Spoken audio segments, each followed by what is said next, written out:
কোনো এক রাজনীতিবিদ বলেছেন, যে জাতি সবচেয়ে শ্রেষ্ঠ হবে সে জাতি কোন জাতি?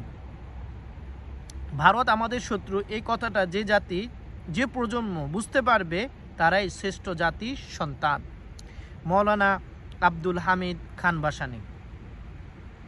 আরও বলেছেন, যখন দেখবে কলকাতার দাদা বাবুরা আমার দেশে ঘুরে ঘুরে আসছে, তখন বুঝবে আমার দেশ বড় কোনো ক্ষতি হতে যাচ্ছে। সহজ কথা। সকালে তিস্তা রাজ্যের 44টি গেট খুলে দেওয়া হয় ভারতের।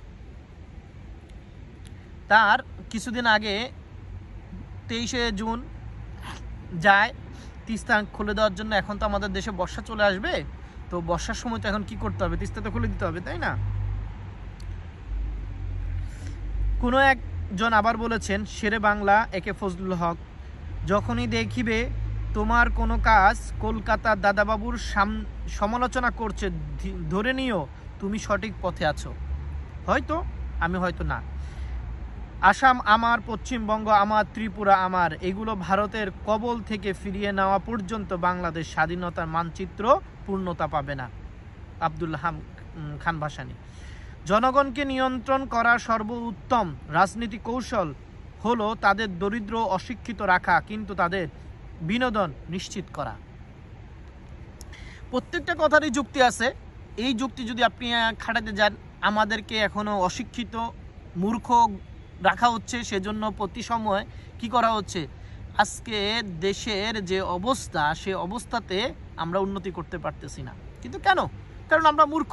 আমরা জানি না কিভাবে ব্যবসা করতে হবে, আমরা জানি না কিভাবে কথা বলতে হবে, আমরা জানি না কোন সময় কোন কাজটা করতে হয়, আমরা জানি না দেশের ফলনে কোন জায়গায় দিতে হয়। যাই হোক, কথা হচ্ছে সামনে। এই কথাগুলো খুবই গুরুত্বপূর্ণ, বোঝার চেষ্টা করবেন আর দেশ নিয়ে ভাবার চেষ্টা করেন। শেখ হাসিনাকে বয়কট করেন, শেখ হাসিনার বিরুদ্ধে সমালোচনা করেন, শেখ হাসিনার বিরুদ্ধে আন্দোলন করেন, দেশে থেকে শেখ হাসিনার বিরুদ্ধে আন্দোলন করেন। এই হলো সুযোগ, এই সময়ই সুযোগ, আর পাবেন না। দেশ বিক্রি হয়ে যাচ্ছে। হয়তো শেখ হাসিনা আর কিছুদিন পরে এমনিই নিজে থেকেই রাষ্ট্র ছেড়ে দিবে, এমন কোনোদিনও হবে না মৃত্যুর আগ পর্যন্ত তার। তো ওনাকে গদি থেকে না নামাইলে মৃত্যুর আগে উনি সব কিছু বেঁচে দিয়ে আমি ঠুললো কিছুই পাবো না।